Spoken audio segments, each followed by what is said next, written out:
Welcome back, everyone. I'm Zell, and today we're going to look at the Roxy in all three colors. I shouldn't say just three. There's one more out there, but it's so freaking rare that I'm not going to tell you about it, and you're going to have to hunt it down.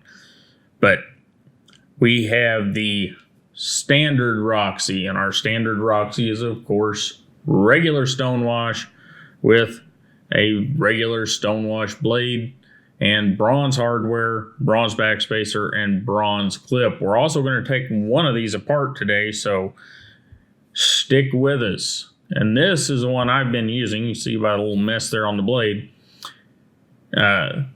This is a flame ano. If you decide to get a flame ano version, be aware, friends, that each and every one of these knives is different. The pattern is not consistent from one knife to another, so they're all very similar, but that's kind of the way it works. Then we have this stealth model. Been using it too. And I was kind of worried about this one, but I believe that the stealth model has become my favorite of the Roxys. Just, I don't know, there's something about the all black with the bronze. And there have been some concerns. There have been some people asking questions. I don't know if I'd really call them concerns or not, but first off, let's talk about how to hold this knife. It is designed to be held using this as a forward choil. It is unapologetically a user knife. What does that mean? Well, that means this jimping up here is not super aggressive, but it is not office hand friendly either. So if you put your hand around it and you put your fingers there, if you've got office hands of high degree, it may feel just a tad sharp. Now, this stuff back here, unless you grip really hard, all of this is set below the handle. It is meant to only give you grip if you get a really tight grip on it. This is also not pointy. I've heard this people concerned about this. This is not pointy. Get a look at that. There is nothing super sticky pointy about that. So no worries there, friends. Anyhow, I just wanted you guys to get a chance to see the three different colors of the Roxy from us and in video format. Very cool that they did the flame ano on one of them. And like I said, I think the stealth version has become my favorite. Anyhow, let's get to the disassembly, and we are going to disassemble the black one. I have not disassembled a production one yet, so let's get to it. All we should need are T8s. Make sure we get a T8 in both drivers. And get our tray out here. What up with the tray, huh? Well, didn't quite print right on me. But I got to messing around last night and thinking, well, I guess we should talk about this. We'll get to the tray in a minute. And there we go. There's one screw. Here's where the tray comes in. Oh, there's a screw. Down in its own little spot in the tray. There's a second screw. Right down in the tray. These do have a little bit of Loctite on them. Third screw. Oh, it didn't fall right in the tray for me. Dadgummit. Open it up, and pivot screw, pivot collar, and if I remember correctly from the drawings, we should be good to go. And there you go. More pivot goodies. There's a blade. More pivot goodies, and there we go. And that is all that there is inside here. You can pull this guy off. It's sitting on a set of sleeves, maybe. These are always, whenever they're done like that, always kind of hard. But there's nothing super fancy in here except for the cuts on the backspacer, which make it a little easier to get a lanyard into such a small knife. Another thing that I have heard is, why didn't you guys mill it out on the inside? Well, we milled it out on the outside to start with. That's the start. This is, I mean, yeah, it looks cool, but that wasn't the original purpose. The original purpose was to not have to do the interior milling. However, one reason we didn't go any further is we achieved a balance we liked by testing and removing material from the outside to give you the look. And we were concerned and also didn't like the idea of going any further. The knife is no lightweight by any means, but as it stands, it's got a balance point just behind the pivot. And it has some weight in your hand. And we wanted to keep that because this is a work knife. This is not a piece of pocket jewelry. So whenever we had one that was lighter than this by a fair amount, and we've got a carbon fiber front one as well that's a whole lot lighter than this. The carbon fiber one's actually not bad. There's some changes in the way that one works. But on the titanium, we chose not to internally mill it for weight reasons and feel in hand reasons. And you can disagree with me if you want, but that's your prerogative. And there you go. There is our other side. Very simple. There's not anything in this knife that is outlandish or weird. Got our lock bar insert and there's our stop pin. So everything inside the knife, pretty simple. So what about the EDC tray? We'll talk about it for just a minute. Well, the idea was last night I knew I had to do some disassemblies. And I wanted to be able to separate out my stuff. Well, I've got that 3D printer. So I jumped in Fusion 360 real quick and modeled up this little tray. And sent the STL file over to the printer or actually made it into binary and sent it to the printer. But anyhow, sent it over to the printer, told it to print, went to bed. And this afternoon when I get up, I have an EDC tray. I wouldn't call it rapid prototyping because I think it took like 6 hours for this thing to print, but lights out prototyping maybe. Anyhow, we're gonna get some oil and get this thing back together. All right, so putting it back together, I mean, guys, this is simple stuff. There is a step on this. It's going to be hard to see, but it is there. There is a step. So you want to line that step up with the step.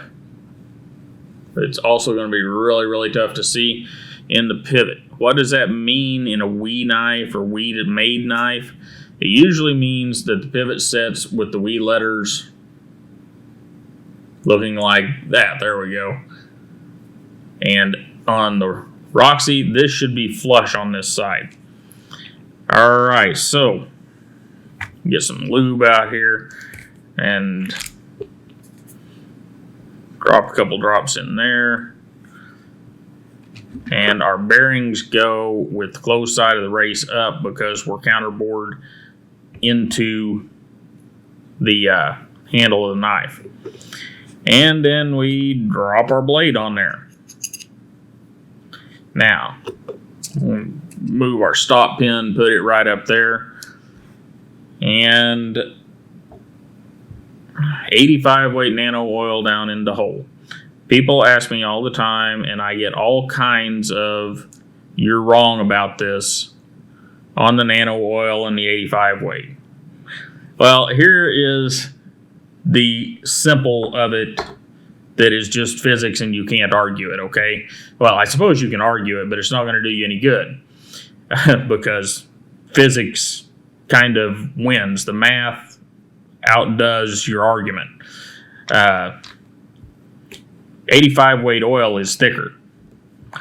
It's thicker. So we have a flat surface. If we put a light oil on that flat surface and you carry it in your pocket with the pocket clip all day, then this knife will have no oil in it by the end of the day. You use 85 weight, you put it down in a detent hole. Because it's down in a detent hole, it has a barrier to dropping out, but it also has this nice little ball right there that drops down in that detent hole and picks up a little bit of that oil for a while, not forever, but for a while, and allows it to lubricate that path. Simple enough. If I put 10 weight in there, it all drain out. I put 85 weight in there, it stays in there for a while. It's as simple as that. The 85 weight will also stay on the track longer. Now, it's still oil, it's still a liquid. It's going to eventually work its way out. But we'll put that down there. And so, why do I use KPL? Is it some kind of magic juice? No. No, KPL just happens to work, and it comes in the right bottle. That's as simple as it gets. It's not some kind of magic unicorn tears or any of that for knives, but it does come in the right bottle that sits on its own rear end and has a cap that seals itself. And we put that bearing with the race side up so it'll fit down in here in our counterbore. And now we're going to set the knife together. Get everything lined up, and you should be good to go. One last thing we will do, because some of you have asked about it, we will pull the pocket clip off here in just a minute, because many of you are going to do what I do with a Roxy, and you're going to take the pocket clip off, or I've been leaving it on, but you're not going to be clipping it in your pocket. You're just going to be letting it float there in a left-hand pocket or whatever. So I have heard from some people they'd like to see what it looks like with the pocket clip off. So if I can get these screws to agree with me, we'll get there.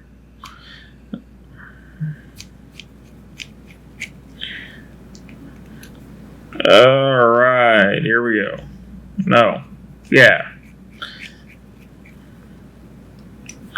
Now, these are in sleeves or tubes or ferrules or whatever you'd like to call them. So, what does that mean? Well, that means, first off, you might not be able to go down through there and tighten them 1, 2, 3 like I did. You may have to, and I probably should have on that last one, loosen up the other two and get them all down there snug before you go in for the final tighten. And it also does mean that the screws on the other side of the knife can move. Now, I could feel them move, but I could also feel them draw up tight and lock in place. So that's why I didn't use a driver on the other side of the knife. And now, pocket clip. I am really liking the idea of this little tray. I'm going to have to do some more thinking on this. I've got a Prusa coming here in the next few days. Don't worry, guys, it's not going to be quick. That one's a kit. I've got to put it together.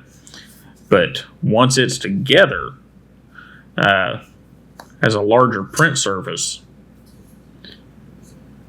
There you go. Centered up. Works just like it should. And guys, that is how to disassemble and maintain and what's inside your Roxy. And there you've got that little indent to hold the pocket clip in place, and you could put the screws back in there, I suppose. I don't know if they'll go.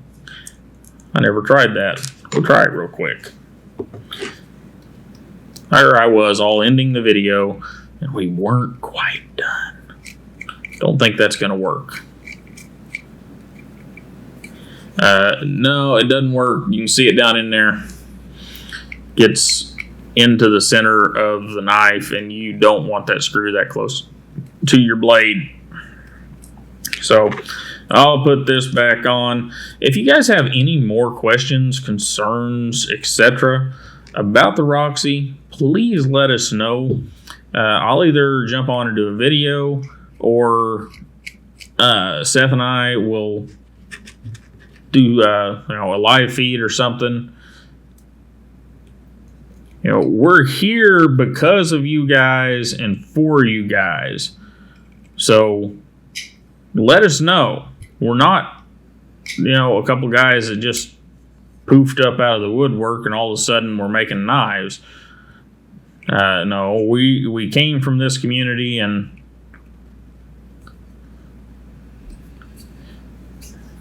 like I said, we're here for you guys, and we're here because of you guys. So let us know. And there is the Roxy, unapologetic little big knife, meant to work. We'll get the other two out here. You guys have a wonderful day. Don't forget to like, share, and subscribe. And I will see you next time.